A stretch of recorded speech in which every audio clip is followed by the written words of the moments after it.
Я вижу граффити. Ух ты. Классно. Отлично. Супер. Так, кто это? Ага, все, прогуглим. Вау, это что, юрта якутская, что ли? Что-то похожее. Классно, супер, супер, супер, супер. Very nice. Этот путешественник открыл Монголию европейскому миру. Теперь я, подобно Марко Поло, открываю Монголию для вас. Для тех, кто не знал, что это развитая, жесткая, крутая страна.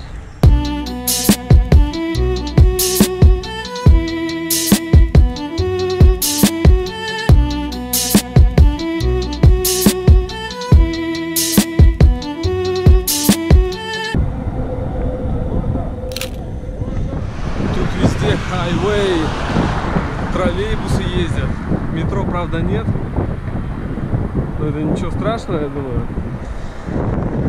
Все известные мировые бренды тут присутствуют. Даже вот можно посмотреть. Timberland. Я недавно видел еще Boss, Gucci, Versace. Все бренды. First Graffiti, Second Graffiti. Блин, ну что-то темно, надо походу днем сюда приходить. И видите, Кокраш сказал, сделал. Сказал, что приду днем. Пришел, снял специально для вас граффити. Только я не знаю, это походу что-то коммерческое, потому что тут везде Adidas, Adidas. Это, видимо, заказ. Старое граффити 2011 года. Может быть, вполне может быть, что эти ребята уже не рисуют. Прикупил рубашечку.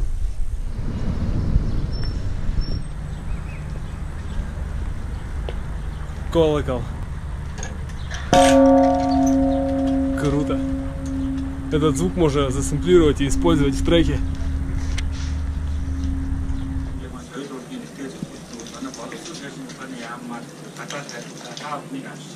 Вау, какое эхо. То, что надо. Вот эта тема. Жалко, что попасть сюда очень сложно. Если перелазить, то я не хочу шатать систему. Во, вот это супер граффити. Монгольский колорит.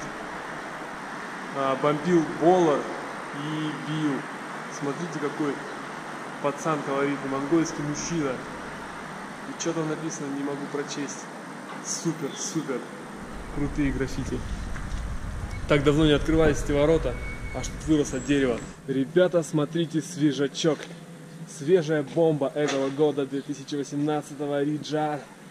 Надо его поискать тоже в интернете. Вау, тут тоже супер. Я так рад, что нашел работы местных райтеров. Супер, супер, тоже свежачок, прямо краска свежая. Запах до сих пор остался. Классно. Я рад, все, райтеров нашел. Сейчас надо рэперов найти. Я уже где-то неделю хожу по Монголии и не могу найти рэперов, представляете? Всякие разные афиши смотрю, может у кого-то концерт, я бы сходил с удовольствием. Хочу зачитать рэп с этими ребятами. Совместный трек на монгольском языке. Пусть они мне помогут текст написать, а я зачитаю, застелю, опасно вообще. Как последний раз. Монгольское лицо изображено. Возможно, это написано, да, рэпер G. Ага. Крутые художники живут в Улан-Батор. Русскими буквами написано Монгол. Ой, это все монгольский рэп. Представляете?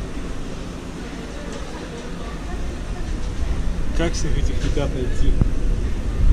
Как с ними записаться? Национальный инструмент. Вот магазин Yamaha. Ищу носки, трусы и рэперов. Тут есть IMAX. Надо сходить, но походу я не скажу, потому что времени нет. Я взял только что себе чай. Улун. Ну, смотрите, смотрите. Это монгольская свадьба. Там наверху стоят жених с невестой. А это друзья жениха и подруги невесты. Прикольно. В общем, взял какую-то интересную тему. Черную минералочку. Сейчас буду пробовать. Ну, на вкус, как обычная вода. Что имел в виду LJ в своем треке Minimum? Напиток Black или Кока-Колу? Про какую черную воду он пел? Тут так хорошо. Я не знаю города и иду туда, куда глядят мои глаза. Вот, ищу рэперов везде, пишу им в Ютубе, ищу, они мне не отвечают. Потом я обратился к человеку, знакомому, буряту, рэперу известному Алихадзе. Вот, он мне отправил контакты, я в Инстаграме написал человеку, он мне не ответил. Я чувствую себя каким-то таким, знаешь, рэпером начинающим, который только который никому не нужен. И он пытается известным рэперам писать, чтобы за счет их популярности вывести. И вообще хотелось бы найти какой-нибудь ночной клуб и туда пойти, и там жестко, короче, затусить. Вот, и там жесткий хип-хоп коннект устроить, и пойти на монгольскую студию. Я даже готов деньги платить. Я даже готов сам инструментал написать, жесткий инструментал, музыку жесткую, опасную. И текст, и все, как бы я готов к сотрудничеству вообще. Даже, знаете, я готов записаться даже самым фиговым монгольским рэпером, который даже в бит не попадает. Лишь бы хип-хоп коннект навести. Шучу, конечно, но мне нужны ребята нормальные, по моему статусу. Шучу. Ладно. Кто ищет, тот всегда находит. Вот я не мог найти граффити, но в итоге нашел. И все стало хорошо.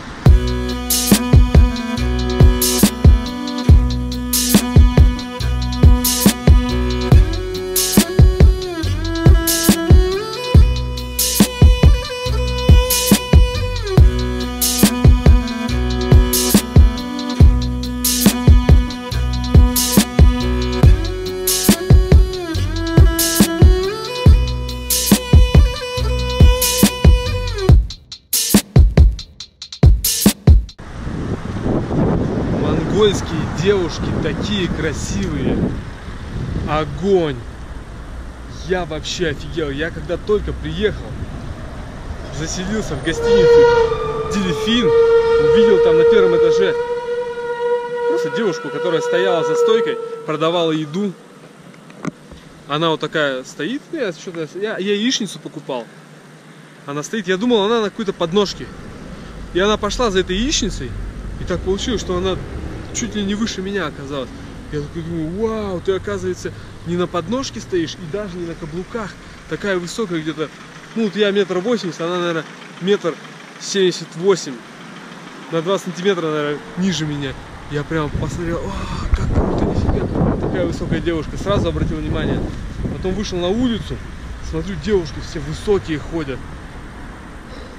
И недавно, вот вчера, покупал чай Улун. Девушка милая сидит, продает чай. Я говорю, покажите, пожалуйста, вон тот Улун. А, Тигуани. Она встала, повернулась и так смотрит глаза в глаза. Такая высокая и красивая. И я прямо растерялся, я отвел глаза, я прямо не мог смотреть даже на нее. Вообще девушки, монголки, они такие какие-то, ну, не знаю, ну, минимум 170 сантиметров я вот, наверное, таких видел. 170 до 180, до 185 сантиметров. Такие высокие девушки, вообще огонь. Супер, и красивые такие. И они так похожи на якуточек. Офигеть. И вообще пацаны тоже похожи ну, как бы я ничего не могу сказать про мужскую красоту, потому что я в ней не разбираюсь. Чисто говорю про женскую. Ну, раз женщины красивые, то мужчины, пацаны тоже наверняка красивые. Не может быть такого, что вот девушки красивые, а пацаны уроды все. Наверняка тоже красавчики. Ну, это я так, для девчонок говорю, которые смотрят мой влог. И тут вообще жестко, опасно, короче. На перекрестках даже переходить на зеленый свет. Представляете? Я стою, жду, когда загорится зеленый. Он загорается, и машины едут. Они между ними, между машинами расстояние где-то 20 сантиметров. Как они не врезаются, как они людей не давят, я вообще не понимаю. Стоишь, ждешь, торгуешь лицом, хлопаешь, моргаешь. Они все несутся, и загорается красный. И опять полчаса надо ждать зеленый цвет. Я не знаю, как они так ездят.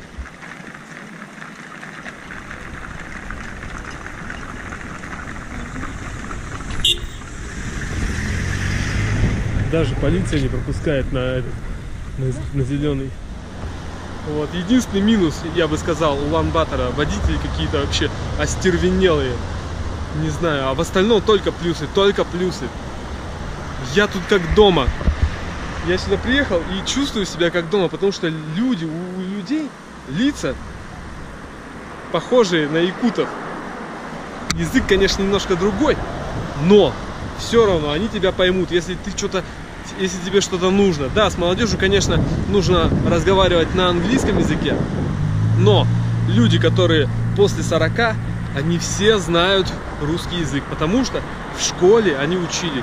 Я вот даже практиковался, всякий раз общался, обращался, то есть к старикам, они все знают русский язык, и они от него не открещиваются, они наоборот с тобой общаются с большим удовольствием, потому что они практикуются, они практикуют свой русский язык, им это в удовольствие. Вообще люди такие позитивные, добрые. За неделю пребывания на территории Улан-Батора я не увидел ни одного грустного лица. Мне тут так нравится, я бы тут пожил, не знаю, ну месяц, хотя бы там 3 месяца, год, полгода, я конкретно тут жил бы. Отвечаю, мне очень нравится. Вот. Такие дела. Вот так надо ходить по Монголии.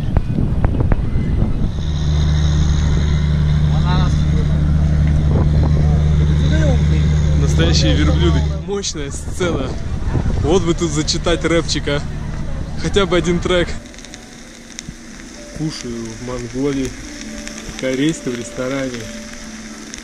Принесли мой, как он назывался, забыл, бибимпап, что-то такое. А это, ой, забыл, кимпап обычный. Столько салатов всяких разных, суп, брокколи, кимчи. Сейчас это мы все заценим. Я даже некоторые салаты вообще не пробовал. Вообще жестко, как царя встречают. Встречают как хана. Еду на лифте, живу на 22 этаже. Ну-ка покажу, где я там живу.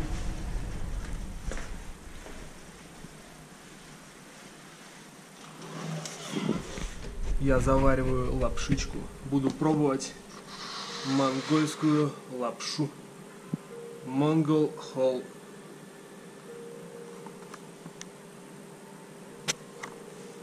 И закрываю я ее книгой Харуки Мураками. Слушай песню ветра, Пинбол 1973. Я читал эту книгу. Это одна из первых книг, или даже первая книга Харуки Мураками. Одна из моих любимых. Кстати, тут книги на русском языке. Ну-ка. Да, вот. Можно почитать. Жаль, что охоты на овец нет.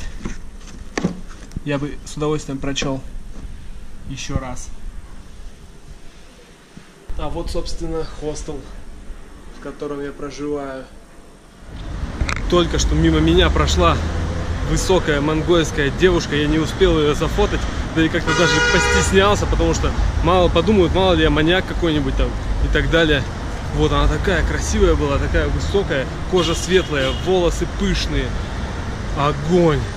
Я, кстати, видел еще где-то 50-летнюю женщину монгольскую, и у нее как бы черные волосы, и просвечивается вот тут наверху один длинный седой волос.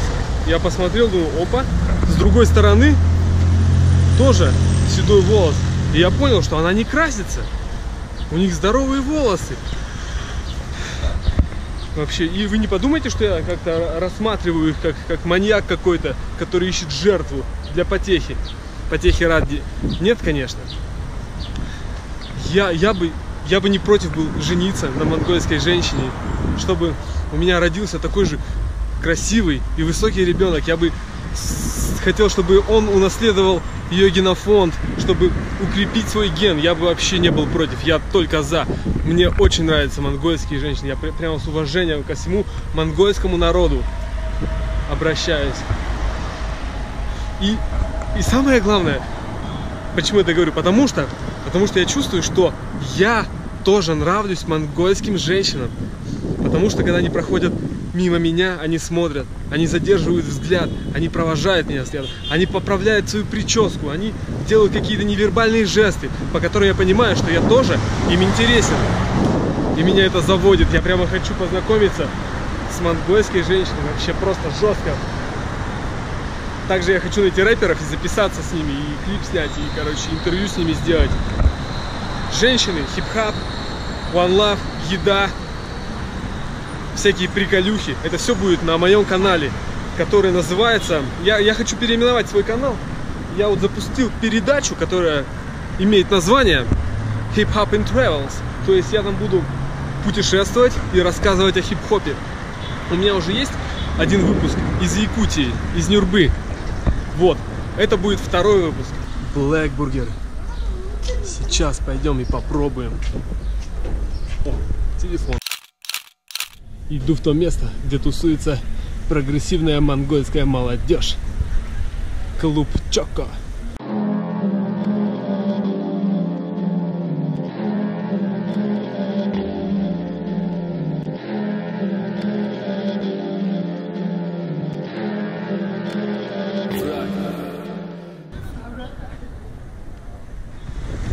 Пригласил монгольскую красавицу в кино. Она дала предварительное согласие, но в последний момент пустила по бороде. И поскольку я настроился на поход в кинчик, пойду один. Второй раз в жизни. Кино, кстати, на монгольском языке.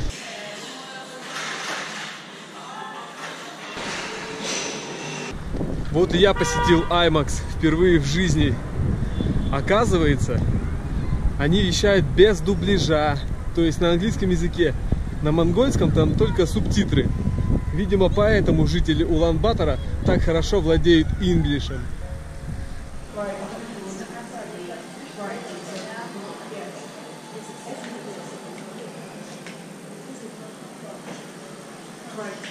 Это, походу, не монгольское, написано казахская шапка. From Kazakhstan. No, this is Mongolian Kazakh. Ah, Mongolian Kazakh? Yeah.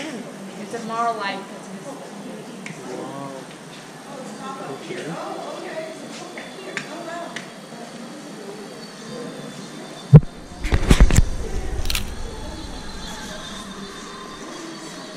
И я купил сегодня вот такую вот рубашку.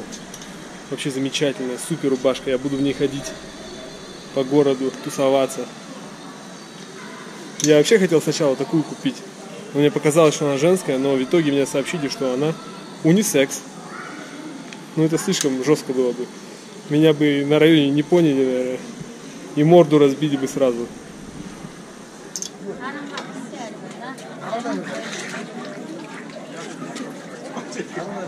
О, спасибо. Thank you. Я сейчас нахожусь на монгольском эсэхе, который называется Надым. Взял себе кумыс и буду пробовать.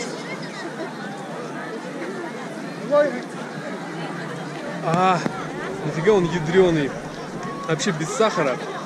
Кислый-кислый, прямо вообще жестко кислый. Аж все меня передергивает. Кстати, я сейчас в национальной монгольской одежде.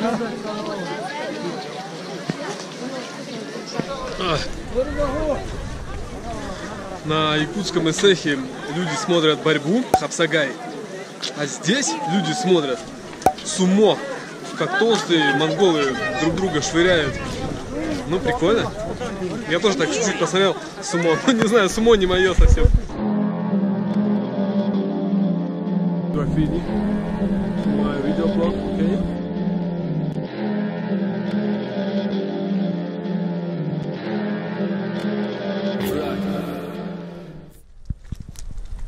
Мое хип-хоп исследование подходит к концу. Я думаю, что уже можно озвучить свое экспертное мнение. Оно звучит таким образом.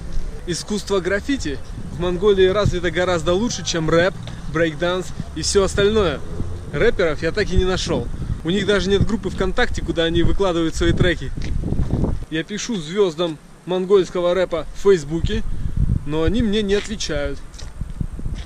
Хотя пишу на английском, даже на монгольском писал. ко мне в Улан-Баторе очень часто обращаются на монгольском языке. Точно так же, как в Якутии на Сахат-Ла.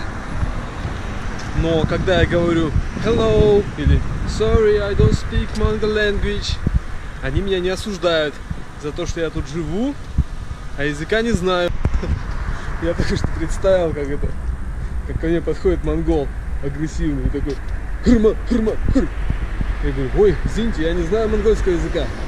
И он такой, да ты чё, живешь в Монголии, не знаешь монгольского языка? На, уработал меня. Ну или просто осудил, то что типа, вот, ты азиат, лицо монгольское, должен знать. По крайней мере тут живешь, поэтому должен понимать местный язык. Кстати, я купил это, кроссовки себе. Покажу сейчас. Обзорчик. Фирма Timberland.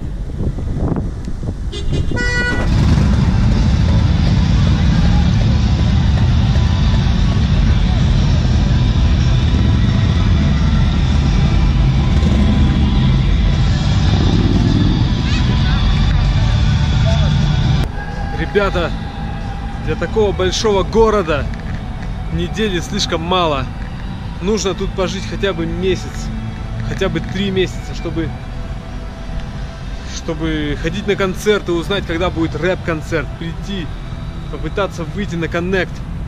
Реально, очень тяжело везде шарить, по ночным клубам, по всяким злачным местам. Ищу рэперов уже последние дни. К каждому второму подхожу, который более или менее так одет по-молодежному. И обращаюсь, спрашиваю, вы рэпер? Либо вы знаете рэпера? Всех ищу, нигде не могу найти. Но я знаю, что они есть, диски же продаются, в интернете есть кое-какая информация. Реально, недели мало, надо побольше побыть здесь. Но я не знаю, у меня еще есть в запасе 3 дня. Бывало и такое, что я и за сутки успевал навести хип-хоп коннект. Посмотрим, поживем, увидим.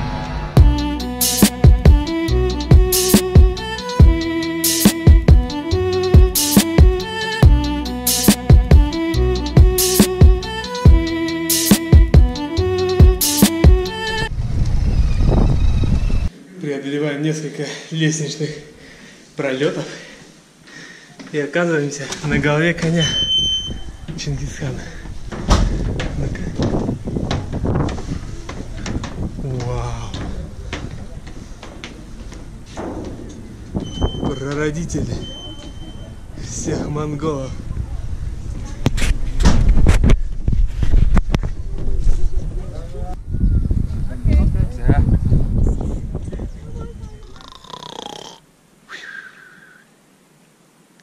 Опа, опа, опа, опа, опа, опа, опа. Ая!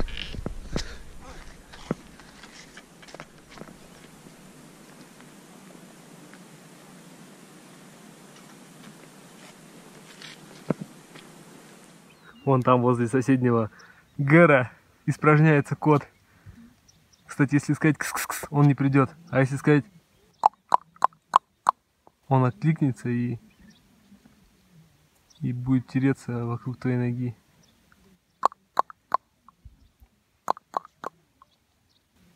Кс-кс-кс. Коты. Коты, коты, коты, коты.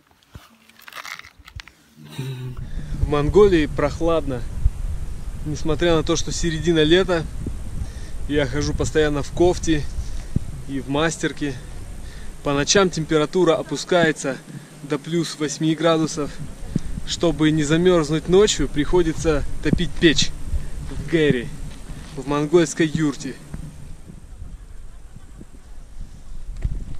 Просто шикарные виды здесь.